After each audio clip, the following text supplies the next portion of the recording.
Pemirsa, saya ingin ajak Anda untuk melihat asal mula isu terkait dengan pemilu 2024 ditunda. Siapa pencetusnya?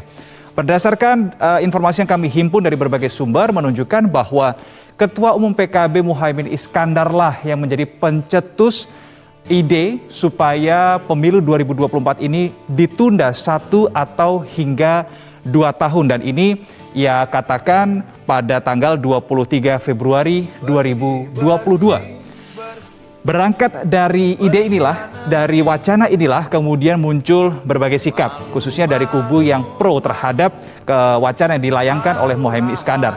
Yang pertama adalah Partai Golkar serius untuk mengkaji wacana pemilu 2024 ditunda. Kemudian ada juga Partai Amanat Nasional atau PAN yang secara gamblang menyetujui wacana tersebut. Yang menjadi keramat.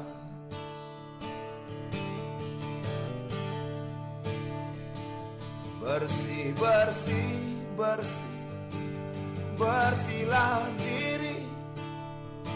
Ada ketua partai yang ditanya terkait wacana penundaan pemilu 2024, jawabannya yaitu tergantung ketua-ketua parpol.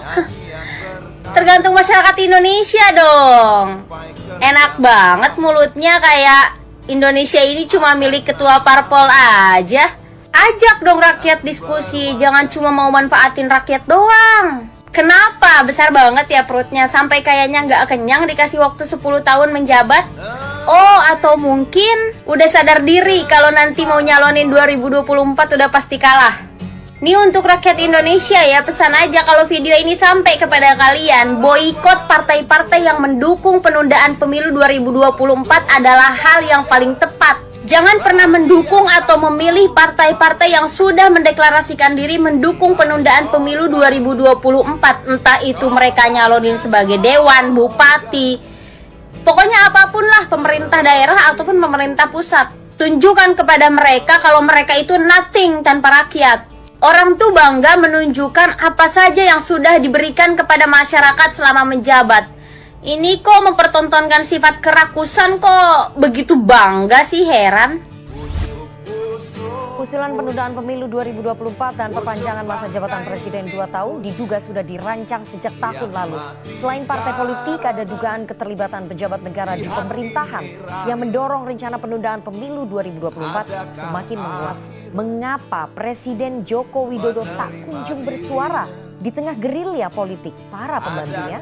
Langkah Menko Maritim dan Investasi Luhut mendorong penundaan pemilu tampaknya tidak goyah. Luhut mengklaim memiliki basis data atas wacana yang diusulkannya di tengah polemik isu penundaan pemilu muncul. Menteri Investasi Republik Indonesia Bahlil Lahadalia secara mengejutkan menyebut dunia usaha berharap pemilu presiden 2024 ditunda. Presiden Joko Widodo akhirnya angkat bicara terhadap usulan penundaan pemilu 2024. Jokowi menyebut wacana penundaan pemilu bagian demokrasi yang bisa diusulkan siapa saja. Jokowi juga menyatakan tetap tunduk dan taat pada konstitusi. Pernyataan Jokowi ini berbeda dari sikap sebelumnya yang tegas menolak perpanjangan masa jabatan presiden.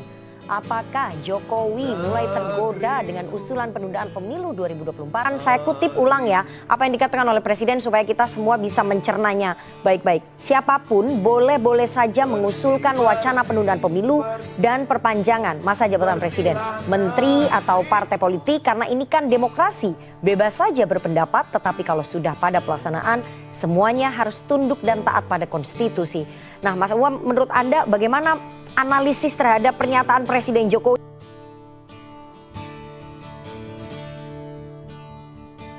Wacana penundaan pemilu 2024 diusulkan sejumlah pihak. Namun pakar hukum tata negara Yusril Ihza Mahendra menyebut ada konsekuensi yang timbul dari penundaan tersebut. Mulai dari masa jabatan presiden dan jajarannya yang akan habis hingga timbul krisis kepercayaan. Dikutip dari tribunnews.com, Yusril mengatakan usulan agar pemilu 2024 diundur bakal menghadapi benturan konstitusi dan undang-undang. Lantas Yusril mempertanyakan kepada para pengusung, produk hukum apa yang harus dibuat untuk memundurkan jadwal pemilu.